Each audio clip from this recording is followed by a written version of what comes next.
Hi everyone. I'm going to be packing up this Jones sewing machine for a friend. So I thought I would document how I pack up a machine for transit. There's a couple of things to prep the machine before you even start packaging it. And that's to make sure that it doesn't move. So the first thing to do is take the needle out, and then if you've done some test stitches like this, you can just put it under the bed of the machine and then drop the presser foot. That stops that part moving. We also want to make sure that the balance wheel isn't moving in transit either. Now I've done a bed protector for this particular machine, so I am going to stick that under it as well, and then that's going to hold it in place with the presser foot down. If you have a bobbin winder that clicks in and out, just click it into place so that stops it moving. And what you are going to need is a lot of bubble wrap or newspaper or something. Machines are made of steel and iron, and what that means is they are brittle. Most couriers will assume that because a box is heavy, it's going to be okay to get thrown about in a back of a van. So you have to, when you're packaging a machine up, you have to treat it like glass. That's the best way to approach packaging up a machine. Pretend it's made of glass. It's always better to over package than to just, whack in a little bit of bubble wrap. The way I do it is I have to prep the machine to cope with being dropped. And, even though this is going to be quite a small box, once it's packaged, couriers aren't going to necessarily expect it to be as heavy as it is. Even if you put the weight on the side of the box to warn people, or, even wrapping it with fragile tape or anything like that, it's heavier than people are expecting. So there is more of a risk that it's going to get dropped. So when you're packaging up a machine, you have to put enough protection around it to cope with an impact. And packaging, bubble wrap, newspaper, that will help to absorb an impact so that your machine arrives the other end without being in tiny little pieces. So another thing to just do before we even start packaging her up, just give her a little wipe down so that she's got no residual oil. When she's in her box and she's on her journey, she's going to jiggle about a bit, so there'll be some oil seepage by the time you get to the other end. So give it just a wipe down so that you've got as much residue oil off first. This machine has been recently oiled, so it will ooze a little bit, but if I've already given this one a wipe down, so it shouldn't be that oozy when it comes out the other end. If the machine has a hand crank attached to it, then take that off and wrap that separately. What I'm going to be doing is putting the hand crank in this section already bubble wrapped up. You're going to need a suitable box to put this in, and it needs to be a little bit bigger than the actual machine, because you're going to package around it so that it doesn't jiggle about. I've found that the best box is free, and it's from your local supermarket, and it is a banana box or a satsuma box. They're usually just scattered about on the shop floor in a supermarket, so you can just go and ask a member of staff, or just pick one up that you see on the floor, or like me, just take the bananas out and just take the box. I have only done that once. I've actually got, for this particular machine, I've actually got an old plastic box that I'm going to use, and it saves me chucking it in the dump. But you just need a box that's going to be sturdy enough, and also strong enough that if the machine drops on the floor, the box is going to absorb the impact, not the machine. So what I'm going to do is just finish prepping this up. So I've already put the bed protector down, I've already engaged the bobbin winder, I've taken the hand crank off, and the only other thing that's going to move at the moment is the balance wheel. So what I do is just stuff that, it will start to create resistance. You are going to need a lot of bubble wrap, but it will start creating some resistance to stop that. Actually, I'll do it on that side. It's just to stop it from moving.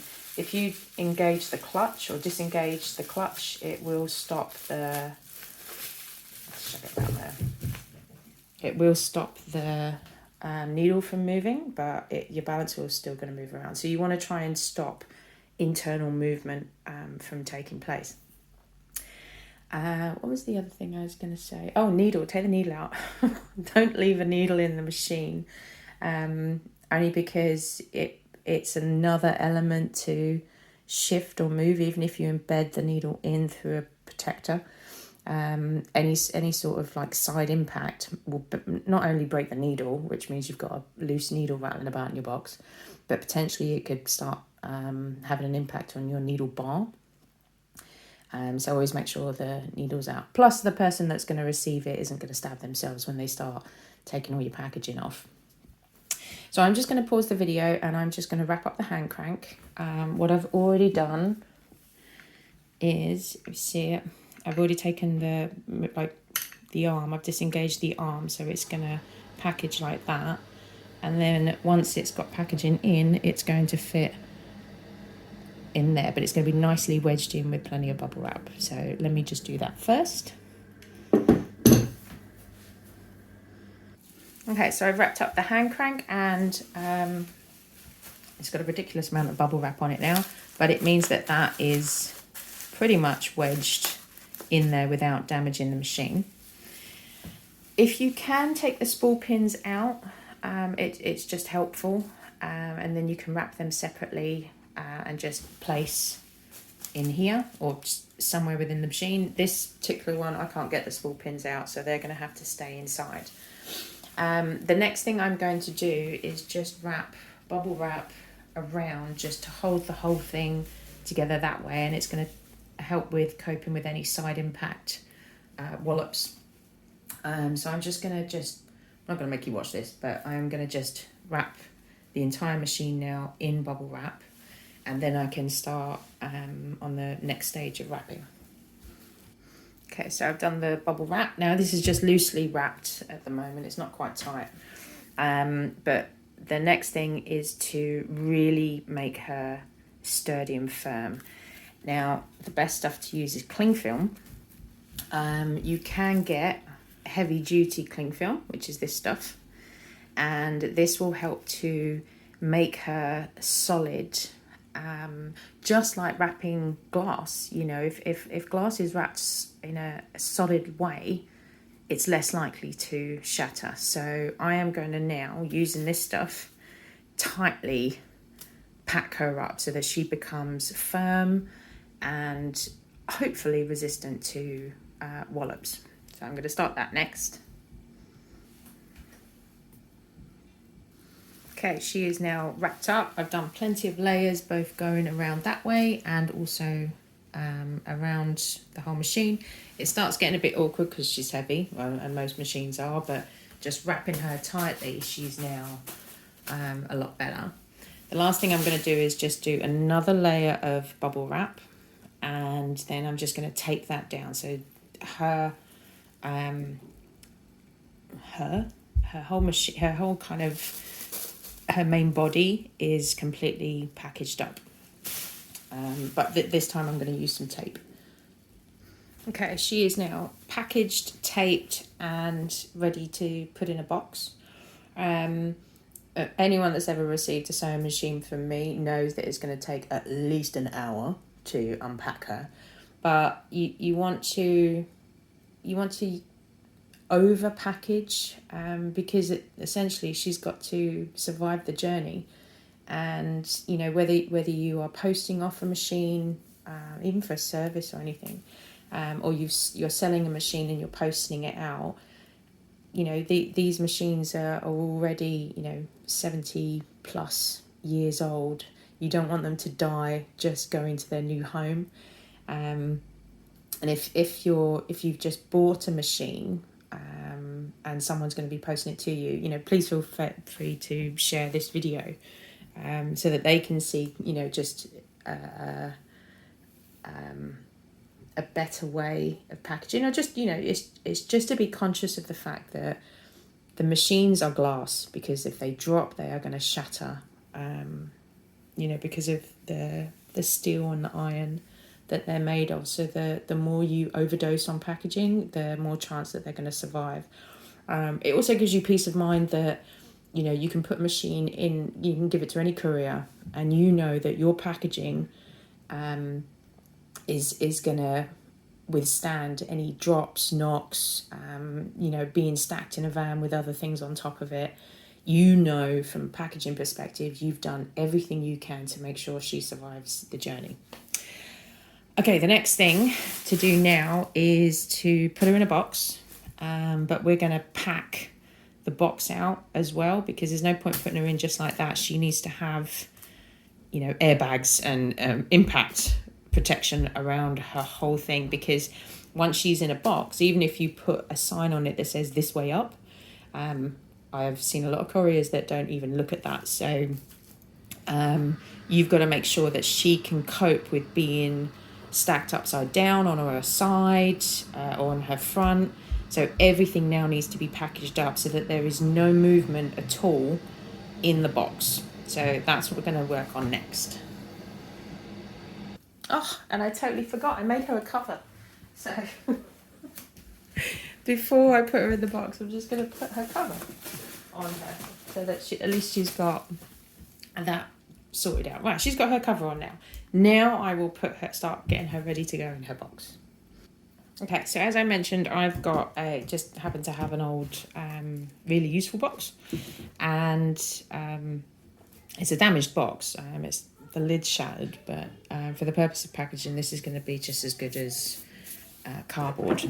What I've done is I had some old bits of polystyrene, so I've kept hold of that, and I've just wedged polystyrene in the bottom to start us off with. This is going to be like layering a cake. So you need some packaging on the bottom first. If you don't have polystyrene, it's fine. You can just layer it with bubble wrap and screwed up newspaper, and that'll get you started. And what I'm going to do is I'm going to be lying the machine in sideways. It's packaged enough that it will cope being left on its side. And, you know, machines are in treadles, so they're used to being on their side anyway. So she's also very heavy now. Well, more heavy now that she's got a million tons of bubble wrap now. I'm going to put her in this way. And she wedges in quite nicely. So there you go. She's now in her box. But there's lots of gaps everywhere. So the important thing now is to fill all of the gaps. What you don't want by the end of it is to be able to rattle that, like move the box and hear her rattle inside. So the next thing I'm going to do is pack as tightly as possible. Bits of polystyrene I've got left. Polystyrene goes everywhere. But I've also got plenty of, where is it? It's in the other room. Just brown paper that you get, you know, if you order from Amazon, and they usually shove a load of brown paper in. I collect that up and roll it, so I can reuse that packaging. Newspaper will do the same thing as well. But that's what we're going to do next, is just going to pack all the way around so there are no air gaps at all. Okay, so she's packaged up. I've packed cardboard, bits of polystyrene. There was a little bit left that I've... oh, you can't see it. Hang on. There you go. So I've filled all the gaps. I've packed her in really tight. She cannot move now, regardless of which way up she's going to end up being. So she's going to be fine. I did take the cover off, so I'm just going to pop that on the top there. So she's nicely squidged down. And then the last thing I'm going to do is just put the lid on switch it in. Okay. So she's now tightly packed in a box. Let me just take this off so you can see. There you go. So she is tightly packed in the box now. It doesn't matter now if I can lift her, and yeah, even if I tilt her, that's it. So she can handle the journey now, no matter which way up she's going to be, even if she's upside down. The next thing I'm going to do is now wrap this box so that this is completely sealed, and I'm going to use the industrial cling filmy stuff to do that, and just wrap the entire side. Because the good thing about this stuff, even if you use normal cling film, the really good thing about this is it creates grip. So it makes it, compared to say cardboard, the courier is going to be able to grip the box a lot easier. This also makes it waterproof, but that's going to be my next job, is just to cling film that completely, and then wrap tape around it, and that's when I'm going to use fragile tape, and then hopefully that's then done. Oh, that took a bit longer than I thought, but as you can see, and let me just take the camera off. As you can see, it's got the cling film, and I've wrapped it that way round, and then that way round, and then that way round, and then plastered a load of fragile tape on. The only thing I make sure of is that the fragile tape also indicates which way is up. There's no point putting the fragile tape upside down, because people would just assume that it's upside down. So this is just a visual to say, it is fragile, be careful. The last thing I'm going to do, I won't do it on camera, but I usually just print off from the Google just a warning label to say, it is heavy, be careful. But it is now so packaged up that I can lift that, and that could be stored on its side, upside down, and Mrs. Jones is going to be completely safe. And let me just put that there a minute. When you're packaging up, before you do the tape, I should have mentioned this earlier, pick the box up and give it a shake. If you can hear the machine rattling inside, you need to pack it a bit tighter. But, and this is very heavy, if I pick it up, hear that? Nothing.